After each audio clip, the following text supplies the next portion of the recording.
اللہ اللہ اللہ اللہ۔ عام طور پہ وضو کو توڑنے والی کیا چیزیں ہیں جسے نواقض وضو کہا جاتا ہے؟ وضو کو توڑنے والی، ہم بہت سی چیزوں کو وضو کو توڑنے والی سمجھ جاتے ہیں، اور بہت سی عورتیں ہیں، مرد ہیں، یہ سب پوچھتے ہیں کہ کوئی گندگی ہاتھ میں لگ گئی، پیر میں لگ گئی، گوبر لگ گیا پیر میں، کہ ہمارا وضو ٹوٹ گیا؟ نہیں، اس سے وضو ٹوٹتا نہیں ہے۔ تو وضو کو توڑنے والی کیا چیز ہے؟ 8 چیزوں سے وضو ٹوٹ جاتا ہے۔ کتنی چیزوں سے وضو ٹوٹتا ہے؟ اور ذرا بولو بھائی۔ 8 چیزوں سے وضو ٹوٹتا ہے۔ یہ کہ پیشاب پاخانہ، جسے کہتے ہیں سبیلین سے نکلنا۔ سبیلین دو راستوں سے نکلنے والی گندی چیز ہے، پیشاب ہے، پاخانہ ہے، یا کوئی اور گندی چیز اگر نکل گئی تو اس سے وضو ٹوٹ جائے گا۔ دوسری چیز ریح، ہوا جو خارج ہوتی ہے، ہوا خارج ہوتی ہے، ریح نکلتی ہے، تو اس ریح کے نکلنے سے وضو جو ہے ٹوٹ جاتا ہے۔ 2 باتیں ہو گئی۔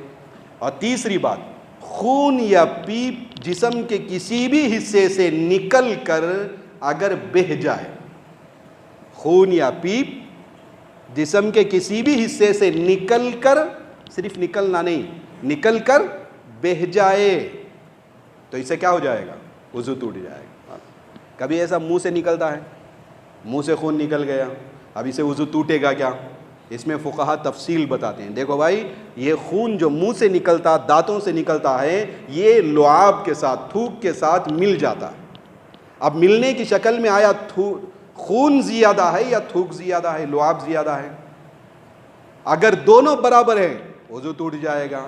خون زیادہ ہے تو بھی وضو ٹوٹ جائے گا، خون کم ہے، لعاب یعنی تھوک آ کر یہ زیادہ ہے، تو پھر اس سے وضو نہیں ٹوٹے گا، منہ سے نکلنے والا، ٹھیک ہے؟ اس کے علاوہ جسم کے کسی بھی حصے سے اگر خون نکلتا ہے اور نکل کر اس مقام سے جو ڈاٹ ہوتا نا، نکلنے کی جگہ جو ڈاٹ ہوتا نا، وہ ڈاٹ سے آگے چلے گیا، بہہ گیا، تو اس سے وضو ٹوٹ جائے گا۔ تو 3 چیزیں ہو گئی۔ چوتھی چیز قے، منہ بھر کے ہو تو اس سے وضو ٹوٹ جائے گا۔ ایک ہی مرتبہ میں آپ نے منہ بھر کے قے کیا، یا 4-5 جگہ آپ نے قے کیا، سب کو جمع کیا جائے تو منہ بھر کے ہو جائے، تو منہ بھر کے اگر قے ہو جائے تو اس سے کیا ہو جائے گا جی؟ وضو ٹوٹ جائے گا۔ 4 چیزیں ہو گئی، پیشاب پاخانے سے، ریح سے، خون یا پیپ کے نکل کر بہنے سے، اور منہ بھر کے قے ہونے سے وضو ٹوٹتا ہے۔ اور اسی طرح آدمی ٹیک لگا کر یا لیٹ کر سو جائے، سونے سے، سونا بھی کیسا؟ ہم بیٹھے ہیں، تشہد، نماز کی جو حالتیں ہیں، تشہد کی حالت ہے، رکوع کی حالت ہے، سجدے کی حالت ہے، اس حالت میں اگر کوئی آدمی سو گیا، اس سے وضو نہیں ٹوٹے گا۔ بات سمجھ میں آ رہی؟ 5ویں چیز کیا ہے؟ ٹیک لگا کر یا لیٹ کر، ٹیک لگا کر یا لیٹ کر آدمی سو جاتا ہے تو اس سے کیا ہو جائے گا؟ وضو ٹوٹ جائے گا۔ تشہد میں بیٹھ کے سونے سے اس سے وضو نہیں ٹوٹے گا، ٹھیک ہے؟ 5 چیزیں ہو گئی۔ بے ہوشی کی وجہ سے، 6ٹھی چیز، بے ہوشی کی وجہ سے، آدمی جو ہے بیماری کی وجہ سے یا کسی وجہ سے آدمی بے ہوش ہو گیا، تو اس بے ہوشی کی وجہ سے اس کا وضو ٹوٹ جاتا ہے، ٹھیک ہے؟ اچھا، اور مجنون ہونے کی وجہ سے، 7ویں چیز، مجنون، دیوانہ ہو گیا آدمی، اس کی عقل چلی گئی، دیوانہ ہو گیا، تو اس مجنون ہو جانے کی وجہ سے بھی اس کا وضو ٹوٹ جاتا ہے۔ 7 چیزیں ہو گئی۔ 8ویں چیز، نماز میں قہقہا مار کے ہنسنے سے۔ ہنسنے کے مختلف قسمیں ہوتی ہیں، بعض مسکرانا جسے آواز نہیں آتی ہے، اور دوسری ایک ہے بہت مختصر جسے خود نہیں سن سکتا، بہت کم دھیمی آواز، اسے قہقہا نہیں کہتے، جو اس طرح ہنستا ہے کہ خود سن لے اور بازو رہنے والا بھی سن لے، اس کو قہقہا کہتے ہیں، آواز سے ہنسنا۔ تو یہ آواز سے جو ہنسا جاتا ہے، قہقہا مار کے ہنسنا، اس سے وضو ٹوٹ جاتا ہے۔ اب اس کے علاوہ دوسری چیزوں سے وضو نہیں ٹوٹتا ہے۔ اب دوسری چیزیں کیا ہیں؟ مثال کے طور پر جیسے بیان کیا گیا، بتایا گیا کہ کوئی گندگی باہر کی جسم پہ لگ گئی، گوبر لگ گیا، پیشاب لگ گیا، یا کوئی بھی گندگی جسم پہ لگ گئی، تو آیا اس سے اس کا وضو ٹوٹے گا؟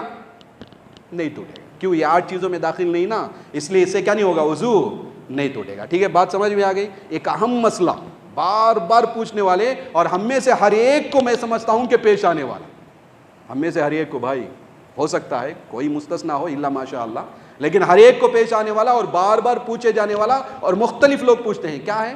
ہم جب تشہد میں بیٹھتے ہیں تو محسوس کبھی ایسا ہوتا ہے کہ ریح نکل گئی، کبھی ایسے محسوس ہوتا ہے؟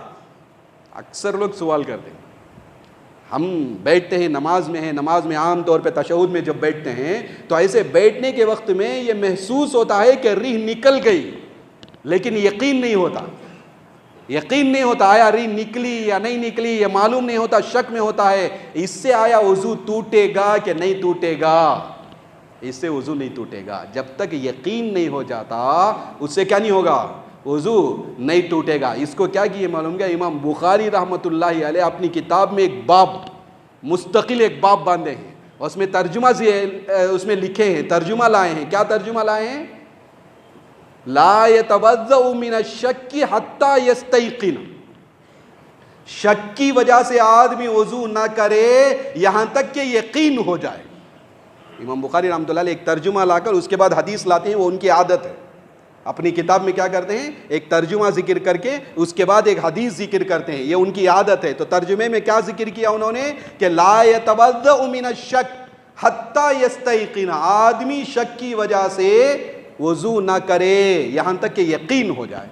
اب اس کے بعد ایک حدیث ذکر کی ہے عبداللہ بن زید رضی اللہ تعالیٰ عنہ کی، وہ نبی علیہ السلام سے آگے دریافت کرتے ہیں، اللہ کے رسول کبھی ہم نماز میں ہوتے ہیں اور ہمیں ایسے محسوس ہوتا ہے، ہمارا سوال وہ نبی سے کرتے ہیں، دیکھو جی اکثر ہمارے پاس کرنے والے سوال کیا کرتے ہیں، صحابہ بھی کیے ہیں یہ سوال، بخاری کی کتاب میں وہ دریافت کرتے ہیں، اللہ کے رسول ہم کبھی نماز میں ہوتے ہیں اور شک ہوتا ہے ریح کے نکلنے، ہوا کے نکلنے کا، آیا اس سے وضو ٹوٹے گا کہ ہم نماز چھوڑ کے چلے جائیں؟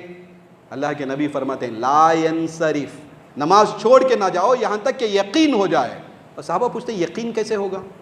تو نبی فرماتے ہیں حتی یسمع صوتا او یجد ریحا، یہاں تک کہ یقین کا معنی یہ ہے کہ یا تو اس ریح نکلنے کی آواز سن لے، یا آواز سنے یا بدبو پائے۔